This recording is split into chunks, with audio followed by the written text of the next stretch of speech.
Hey, what is up all you do-it-yourselfers? My name's Dylan Taylor and this is Dylan's DIY Workshop. And today I'm going to be showing you how we made this awesome little cactus succulent garden. So we start off the video with me drawing this thing out to scale. I did this months and months and months ago and I ended up hanging up on my wall for quite some time. But I just did this to see what it would look like and I wanted to see it in full size.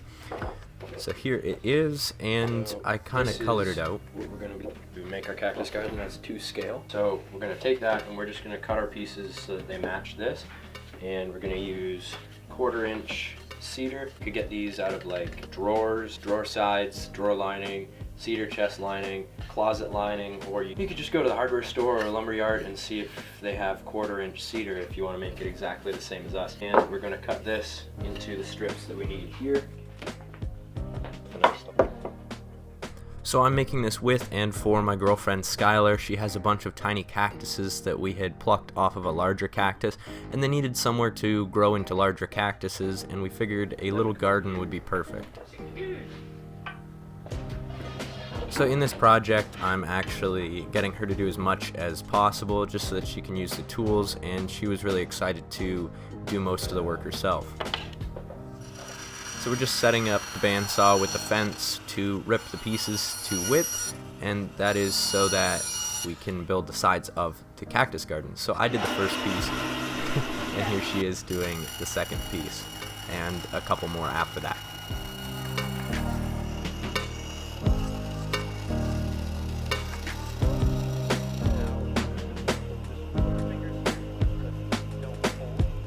I understand what some people are thinking right now, and that is that the blade guard is way too high, and especially for someone who's never really used a bandsaw before, it should be much lower.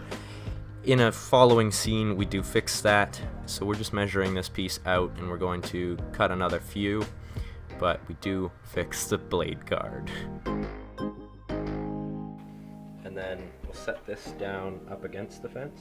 See how the blade has teeth sticking both ways? Do I squint when I look at it? Yeah, just with one eye usually. Okay, right there. Does that look good? So when she actually goes to cut these pieces, I'm having her use a piece of scrap to push the piece through so that her fingers don't get too close to the blade. This is a good technique. Although her hand is wide open, I didn't really explain to her that you need to curl your fingers back just in case something does slip. Okay, for anyone who was watching that and was squeamish, we have fixed the guard, so now it's much lower, it's at the right height, and we're going to be really careful when we get our fingers near the blade. We'll take this off you too, just so that it doesn't get caught. Okay, so now we are sanding the full length of the pieces before we cut them to length for the sides here. So for this right here, the reason for that is because it's easier to sand an entire length of a piece. It's easier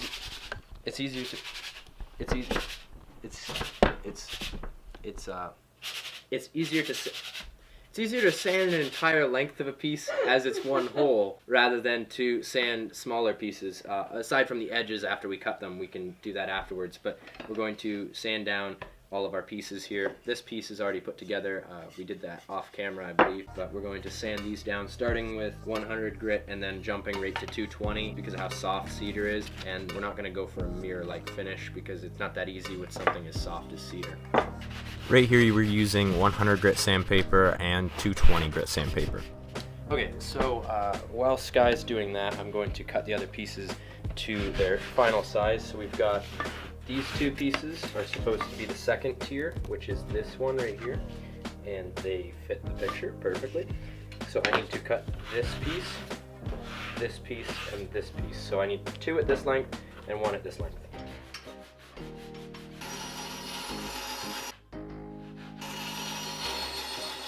The edge of the paper, because we actually changed our mind when making this piece to make it bigger, so it actually goes to about the edge of the paper.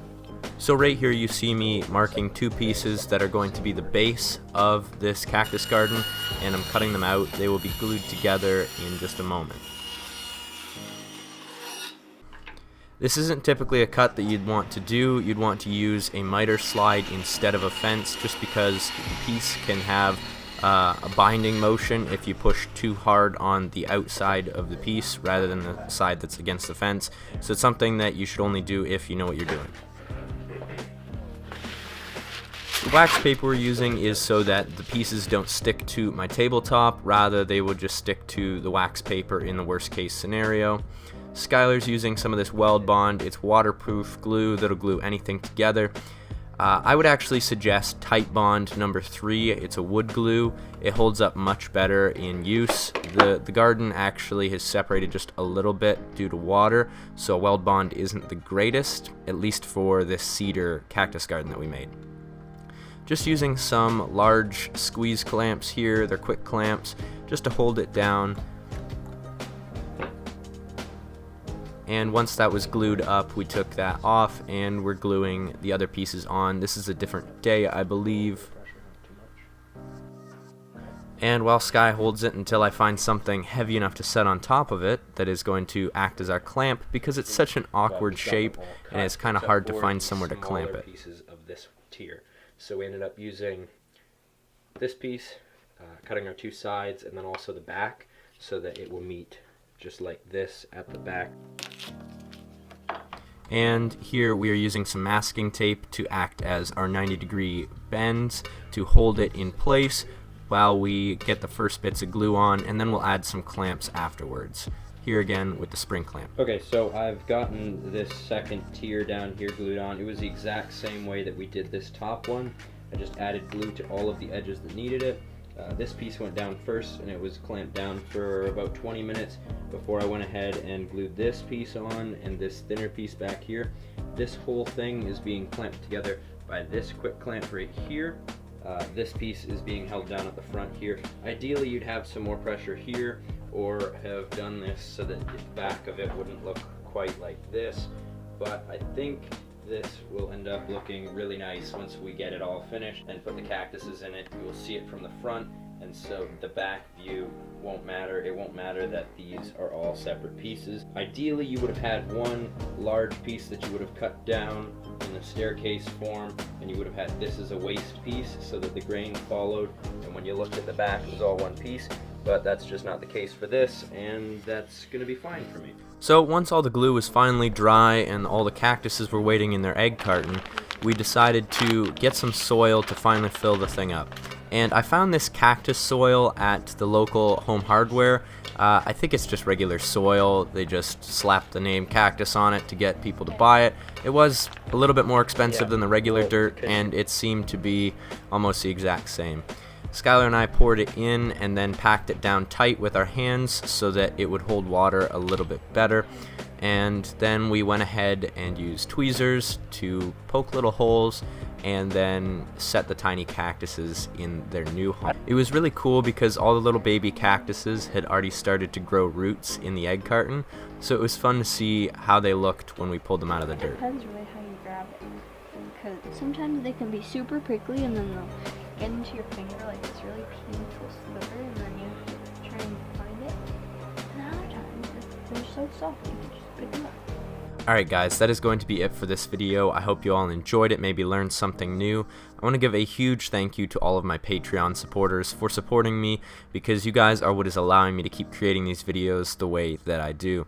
And a huge thank you to the top tier Patreon supporters, Randy, Robinbird, and Mike Maxwell. You guys are extra special. If anyone else wants to help support my channel, Patreon is probably the best way to do so. There will be a card up in the top right corner of the screen, as well as in the description as always. Thank you guys so much for watching. If you guys are new, please subscribe. If you already subscribed, please share this video with a friend. And as always, if you enjoyed the video, give it a big ol' thumbs up. We'll see you guys all next time. Peace out.